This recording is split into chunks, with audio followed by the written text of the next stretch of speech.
let's talk about your vortex and the contents of it, which includes everything that you've already put there, even pre-birth, and your inner being, that which man wants to call God. We are calling it source, or all that is, standing there in that vortex as well. So here's this vortex spinning, still attracting, because law of attraction is still bringing cooperative components to that. But let's say, inaccurately, but just for the sake of following this process, that the vortex has reached a place of becoming. It's finished as far as it is right now. Oh, there it went again, oh, there it went again, oh, there it went again. But it's finished for, oh, there it went again, there it went again. But anyway, you get the sense of the vortex. So now you stand with some relativity to the vortex. So let's say you're in an uncomfortable mood for some reason. So your proximity to the vortex is not one of being ready for any sort of revelation of what's in the vortex. But let's say you've been meditating, or you've been basking, and you've deliberately raised your, or indeliberately raised your vibrational frequency. So the frequency of you and the frequency of the vortex are same.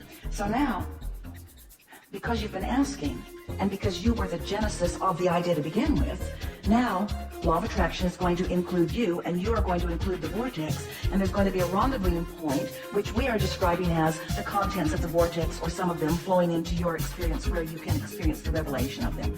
But actually, what's happened is you've become a cooperative component, and when you enter the mix now, the mix changes.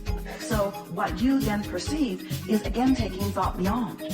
So trying to decide who's taking it beyond is really pointless, because it's the combining of the knowing that is existing non-physically and physically.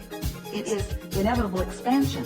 We just think that the best way for you to benefit from it is to see yourself as someone who has step 1, step 2, step 3, who has contributed to the expansion through the asking of your questions, through the exploring of the contrast. But now it is expanded, but you don't really feel the benefit of it, because you created something that you're not allowing. But as you find a way to raise your vibration, now you allow the expansion, but when it's revealed to you, it's because you're focused in a way that you can now translate it into something that's meaningful. And that's what physical manifestation is. Become coherent with the vibrational pattern.